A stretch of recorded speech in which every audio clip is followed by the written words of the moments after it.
Hello students, welcome to Joyshree teaching class. এখন আমরা class 6 এর মার্টিন প্রশ্নচিত্র 2025 এর বাংলা থেকে মডেল কোশ্চেন পেপার 7 সলভ করব। যেখানে একের একে কি বলেছে, গাঢ় ছাই রঙের বিরাট এক পাখি, পাখিটি হলো এমু পাখি। সেই দেশে যেথা প্রভাতে সূর্য ওঠে, দেশটি হলো মরুভূমি। Next page. এদেশে যত পালা পার্বণ উৎসব আনন্দ সবকিছুর মূলেই রয়েছে চাষবাস। চিত্রগ্রীব যত বছর বয়সে জলের মালসা থেকে জল খেতে আরম্ভ করলো, এটা হয়ে যাবে কি হপ্তা 5 বয়সী। 300 কোটি সন্তান যার ডাকে উঠছে আমার দেশ। যতীন দাসের প্রথম ছদ্মনামটি ছিল রবিন, দ্বিতীয় নামটা কি বলতো কালীবাবু। দলাদলি সব ভুলি কবি যাদের ভুলতে বলেছেন হিন্দু মুসলমান। কুলে কুলে দেখা যায় শ্যামল ধরণী, ঠিক আছে, যা দেখা যায় শ্যামল ধরণী। বিষ্ণু কি পাগল হয়ে গেল? এই উদ্ধৃতাংশটি বাক্যের অর্থগত শ্রেণীবিভাগ অনুসারে প্রশ্নসূচক বাক্যের দৃষ্টান্ত। একটি বাক্যে নিচের প্রশ্নগুলোর উত্তর দাও। ব্যাটসম্যান ক্রিজ ছাড়লেন না কেন? ব্যাটসম্যান ভরসা পাচ্ছিল না যদি বিষ্ণু বোল্ড করে দেয়, সেজন্য। বৃদ্ধ এখন সুধাই লোকে। কে এখন বৃদ্ধ? কিশোর বিজ্ঞানী নিউটন। বেমালুম ঠকালো আমাকে। কে কাকে ঠকালো? হাবু তার স্কুলের মাস্টার মশাই সুধীর বাবুকে ঠকালো। ধরাতল কবিতার পৃথিবীর দিকে তাকিয়ে কবির কি মনে হয়? আমাদের দেখাচ্ছি, এটা রয়েছে তোমার রায়মার্টিন সহায়িকাতে 179 পেজে।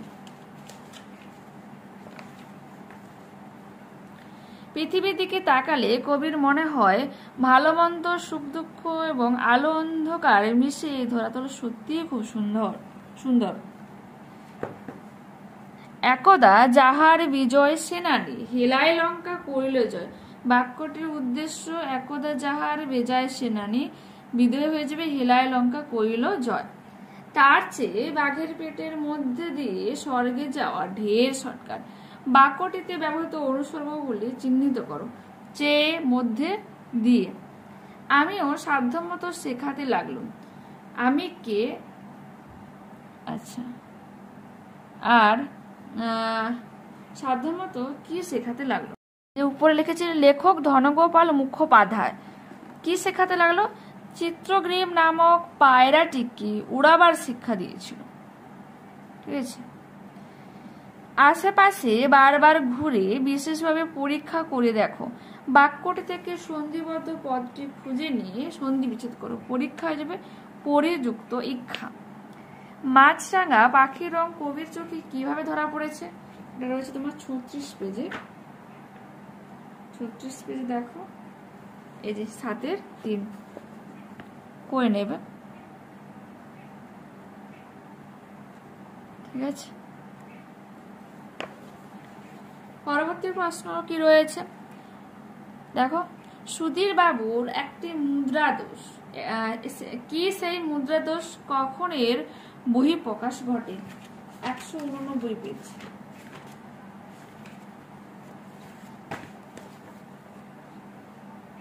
এখান থেকে এতখানি দুটো পার্টি করে দেওয়া রয়েছে, করবে।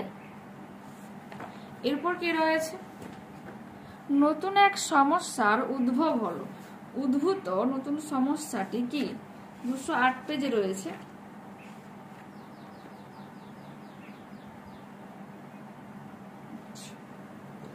এখান থেকে রয়েছে 7-6টা, দেখবে এখান থেকে এই এতখানি।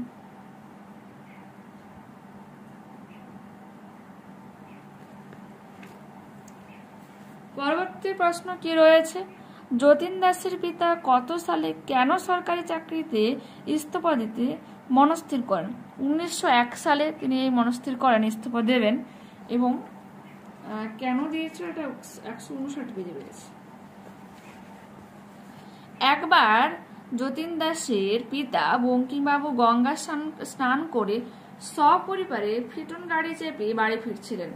তখন রেড রোডের কাছে কয়েকজন ব্রিটিশ টমি তাদের গাড়ি থেকে নামিয়ে নিজেরা সেই গাড়ি নিয়ে চলে যান। এই অপমান সহ্য করতে না পেরে তিনি সরকারি চাকরিতে ইস্তফা দেবেন বলে স্থির করেছিলেন এবং ইস্তফা দিয়েও ছিলেন। এরপর কি রয়েছে, মাটির বুকে যারাই আছে এই 2 দিনের ঘরে, কারা আছে তারা সবাই কিভাবে থাকে। 99 পেজ দেখো, করে নেবে। পিঁপড়ে মানুষ দুজনেই রয়েছে এবং কেমন ভাবে রয়েছে দেখতেই পাচ্ছ। পিঁপড়ে বাস করে মাটির নিচে, মানুষ বাস করে মাটির উপরে, অল্প সময়ের জন্য তাদের এই বাস। ঠিক আছে, দেখে না, কেউ কিন্তু কারোর কিন্তু স্থায়ী ঘর নেই এখানে, কেউ কিন্তু স্থায়ীভাবে থাকতেও পারবে না কখনো। এরপর কি রয়েছে, কোন গোষ্ঠীগুলো কোন সময়কে গৃহমার্জনা ও অলঙ্কারণের জন্য নির্দিষ্ট করেন। 92 পেজ দেখো। এই যে রাঢ় বাংলার কৃষিজীবী ও আদিবাসী তথা সাঁওতাল, মাহাতো, কুর্মি, বাউরি, শবর, ভূমিজ ইত্যাদি সমাজের মানুষ কার্তিকের অমাবস্যা তিথি তথা কালী পূজার দিনে তাদের বাড়ি ঘরে মেরামত, পরিষ্কার পরিচ্ছন্ন করুন। ঠিক আছে, দেখে না।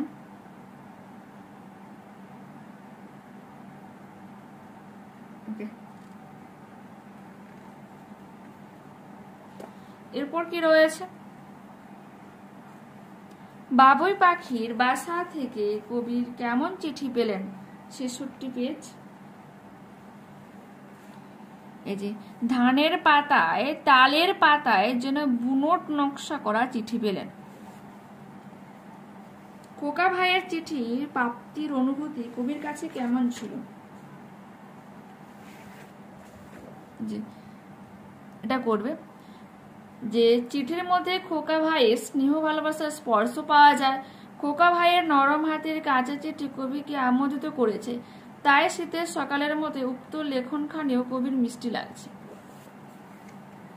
পরবর্তী প্রশ্ন কি রয়েছে, নিচের প্রশ্নগুলির উত্তর নিজের ভাষায় লেখো। বন মানুষ জাতীয় 2টি পশুর নাম তোমার পাঠ্য রচনা থেকে উল্লেখ করো। তো তোমাদের দেখিয়ে দিচ্ছি, যদিও আমরা সবাই জানি কি বলো, শিম্পাঞ্জি, ওরাংওটান, এরাই হচ্ছে কি মানুষের জাত ভাই।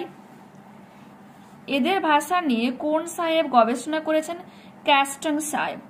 মানুষের জাত ভাই বলে এদের উল্লেখ করেও লেখক মানুষের সঙ্গে এদের কি পার্থক্য উল্লেখ করেছে। দেখে না যে পার্থক্যটা এখানে রয়েছে কোন কোন বিষয়। তো সেকেন্ড পার্টটা এখান থেকে এতখানি করবে। এরপর কি রয়েছে, নৃত্যনাট্যের খেলা বলতে কবি কি বুঝিয়েছেন। 87 পেজ ওপেন করে, এটা হাট থেকে নেওয়া হয়েছে। এখান থেকে রয়েছে এই এতখানি। এরপর কি রয়েছে, আচ্ছা, এই খেলার মঞ্চ কিরূপ বলে কবি উল্লেখ করেছেন। কিভাবে এই নাটের খেলা চলে পাঠ্য কবিতা অবলম্বনে সংক্ষেপে লেখো। ঠিক আছে, মানুষের জীবন, তাও মানুষ জন্মগ্রহণ করে, আবার একসময় এই হাট নামক যে জীবন থেকে বা পৃথিবী থেকে কি করবে, তারা হচ্ছে বিদায় নেবে। এটা তো করলে উৎসতে পরবর্তী পেজে এই সেকেন্ড যে পার্টটা রয়েছে এখান থেকে এই এতখানি থার্ড প্রশ্নটা উত্তরটা লিখে নেবে। এই হয়তো সশরীরে রাঁচি ফেরার শেষ সুযোগ। বক্তাকে কোন সুযোগের কথা তিনি বলেছেন, তিনি কিভাবে এই সুযোগকে কাজে লাগলেন। 137 পেজে দেখো।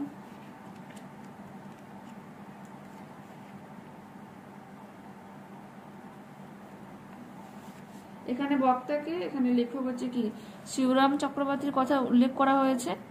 কোন সুযোগের কথা বলা হয়েছে এখান থেকে লিখবে। পেছন পেজে দেখো রয়েছে, এতখানি লিখবে। কিভাবে কাজে লাগালেন এখান থেকে এতখানি। পরবর্তী প্রশ্ন কি রয়েছে, বোমা তৈরির উন্নত প্রণালী শেখাতেন, অন্যান্য বিষয়ে ট্রেনিং দিতেন। কে কোথায় শেখাতেন, তার দ্বিতীয় ছদ্মনাম কি। দ্বিতীয় ছদ্মনাম কালীবাবু। কে কোথায় শেখাতেন 167 পেজে রয়েছে এটা। দক্ষিণেশ্বরের বাচস্পতি পাড়ার একটা বাড়িতে শেখাতেন কে, বিপ্লবী যতীন দাস। ঠিক আছে, দেখতে পাবে। এরপর কি রয়েছে ওর সাথে প্রশ্ন কি রয়েছে যে ব্রিটিশ শাসকরা কোন আইন প্রয়োগ করে কেন তাকে আটকে রাখতে সচেষ্ট হন? 1929 খ্রিস্টাব্দে 8 এপ্রিল দিল্লির কেন্দ্রীয় সভায় আইনসভায় ভগৎ সিং ও বটুকেশ্বর দত্ত বোমা ছোড়েন। সেই সূত্র ধরেই 1927 খ্রিস্টাব্দের 14 জুন বহু বিপ্লবীর সঙ্গে পুলিশ যতীন দাসকেও গ্রেপ্তার করে। বুঝতে পেরেছে? এরপর কি রয়েছে? এরপর রয়েছে তোমার পাঠ্য কবিতায় বর্ণিত বিশ্ববিখ্যাত এক বিজ্ঞানীর নাম পরিচিতি উল্লেখ করে বিজ্ঞান শাস্ত্রে তার অবদান বিষয়ে সংক্ষেপে একটি অনুচ্ছেদ রচনা করো। 200 পেজ ওপেন করো, করে নেবে। নিউটনের সম্পর্কে এখানে বলা হচ্ছে, স্যার আইজাক নিউটনের সম্পর্কে। 8-7 কোশ্চেন নাম্বার 200 মানে পেজ নাম্বার 207 রয়েছে। এই এতখানি করবে। এরপর কি রয়েছে? কোন সময়ের কষ্ট কমানোর জন্য বিড়াল কাদের কোথায় যাওয়ার পরামর্শ দিল? এখানে কাদের কিন্তু বলে দেওয়া নেই, কেবলমাত্র আমাদের বক্তা বা লেখক সুকুমার রায়কে বলেছিল। কিসের জন্য কোথায় যেতে বলেছিল? যদি গরম লাগে, সে গরমের হাত থেকে বাঁচার জন্য তাকে তিব্বতে যাওয়ার কথা বলেছিল। ঠিক আছে। এরপর রয়েছে হযবলের অর্থ কি? 225 পেজ ওপেন করো।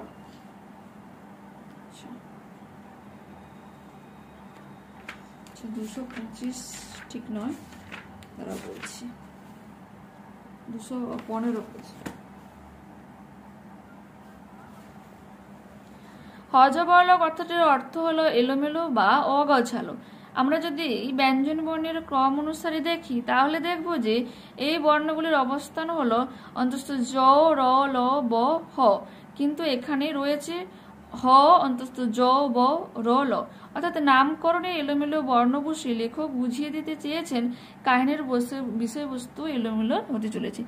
মেনলি তোমাদের বলতে হবে যে হযবলের কথাটির অর্থ হলো এলোমেলো বা অগোছালো। এরপর কি রয়েছে?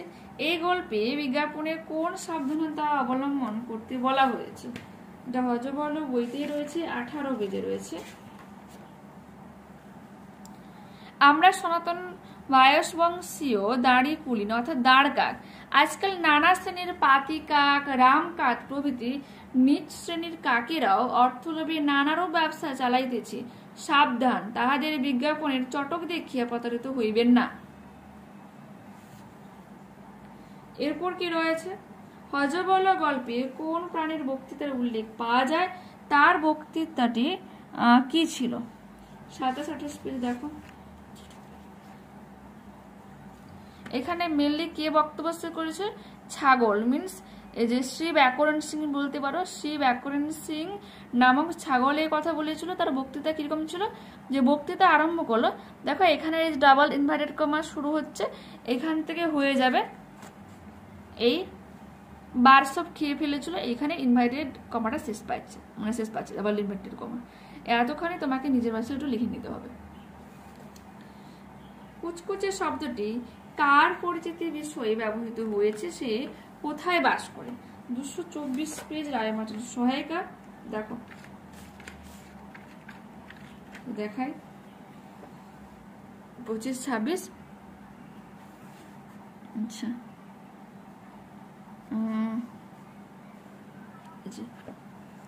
দাঁড় কাক কি বলবো? এক কাকেশ্বর কুচকুচে, কাকেশ্বর বা দাঁড় কাকের সম্পর্কে এটা বলা হচ্ছে। তার ঠিকানাটা কোথায়? কাকেশ্বর কুচকুচের নিজস্ব ঠিকানাটা হলো 41 নম্বর গেছু বাজার, কাগিয়াপটি। ওকে, তো কার সম্পর্কে বলা হচ্ছে? কাকেশ্বর বা দাঁড় কাকের কথা এখানে বলা হচ্ছে। এরপর কি রয়েছে? এরপর অনুচ্ছেদটিকে মনোযোগ সহকারে পড়ার কথা বলেছে, প্রশ্নের উত্তর দিতে বলেছি, তো পড়বে। আমরা কোথায় কি কারণে ঢুকতে পেতাম না? তো আমরা বলতে কি লিখবো? ছেলেবেলায় বাবা মশাইয়ের শখের বাগানে কেউ আমরা ঢুকতে পেতুম না। কার জন্য? ভাগবত মালির দাপটে। তাহলে কি বলবো? যে আমরা যে কোথায় ঢুকতে পেতাম না? বাবা মশাইয়ের শখের বাগানে ঢুকতে পেতাম না। কেন ঢুকতে পেতাম না? ভাগবত মালির দাপটে বা ভয়ে। ছোট্ট বাগানটি কার দেখা দেখি কিভাবে বানিয়েছিল? ছোট্ট বাগানটি সমস্ত ছেলেরা বানিয়েছিল বাবা মশাইয়ের দেখা দেখি। একটা জায়গায় ইট পাথর জড়ো করে এখানে ওখানে ঘাসে চাপড়া বসিয়ে পাহাড়ের অনুকরণ করে এটাকে বানিয়েছিল। ওকে, পুকুরটির নাম কি? গোল পুকুর। কিভাবে তৈরি করা হয়েছিল? দেখো আগের পেজ। দেখবে বাগানের ঠিক মাঝে মাটি খুঁড়ে একটা গোল মাটির গামলা বসিয়ে তাতে জল ভরে টিনের হাঁস মাছ ছেড়ে চুম্বক কাঠি দিয়ে টানি, আর এইভাবেই তারা টানতে টানতে তারা কি বানাতো? তারা পুকুরটা বানিয়েছিল। কারা কখন একসঙ্গে খেলাধুলা করতো? বিকেলে স্কুল থেকে সব ছেলে ফিরে এলে খেলাধুলা করতো। কারা কেন কোন সময়টুকু আনন্দে কাটাতো? সব ছেলেরা স্কুল থেকে ফিরে বাগানে আনন্দ করত, ঠিক আছে, কারণ বিকেল বেলা। আচ্ছা, সব ছেলেরা স্কুল থেকে ফিরে এখানে বিকেল বেলা কথাটা তোমাকে লিখতে হবে কোন সময়, যেহেতু বলেছে বিকেল বেলা বাগানে আনন্দ করতো, কারণ সারাদিন তারা একলা ছিল, মানে যে যেখানে ছিল, বাট সবাই বিকেল বেলায় এসে, সবাই তো এক শ্রেণীতে আপনারা পড়াশোনা করতো না, আলাদা আলাদা শ্রেণীতে, আলাদা আলাদা স্কুলও হতে পারে, সেই জন্য সবাই একজোট হয়ে বিকেল বেলা খেলাধুলা করতো। নিচে যে কোনো একটি বিষয়ে অবলম্বনে অনুচ্ছেদ রচনা করো। বিদ্যালয়ে তোমার স্মরণীয় দিন। দেখো সাহিত্যিক, দেখো তোমার ভূমিকা, মা ও বাবার প্রতি তোমার ভালোবাসা। ঠিক উত্তরটি বেছে নিয়ে লেখো। ফের যদি রচনা আনতে ভুল হয় তাহলে তোমার কপালে দুঃখ আছে। বাক্যটি হলো জটিল বাক্য। 4, 5, 11 এই শব্দগুলিকে ব্যাকরণগতভাবে আমরা কি বলি? সংখ্যাবাচক শব্দ। পূর্ণবাচক শব্দ হবে 4 থেকে চতুর্থ, 5 পঞ্চম, আর 11 হয়ে যাবে একাদশ। পদ পরিবর্তন করো। শ্যামল, শ্যামলিমা। উৎসুক, ঔৎসুক্য। শব্দগুলির সঙ্গে উপযুক্ত উপসর্গ যুক্ত করে নতুন শব্দ তৈরি করো। দারুণ, বেদারুণ, করণীয়, অকরণীয়। নিচের যে কোনো একটি বিষয়ে অবলম্বনে দিনলিপি বা ডায়েরি লেখো। যেদিন তুমি লেখছো সেদিনে তোমাকে ডেট লিখতে হবে, সময়টা উল্লেখ করে দিতে হবে। ছুটির দিনে বাড়িতে সময় কাটানোর অভিজ্ঞতা লিপিবদ্ধ করে একটি ডায়েরি বা দিনলিপি রচনা করো। দেখো সময় দিন উল্লেখ করে তোমার কোনো একটি ভ্রমণ অভিজ্ঞতা লিপিবদ্ধ করে দিনলিপি বা ডায়েরি লেখো। দেখো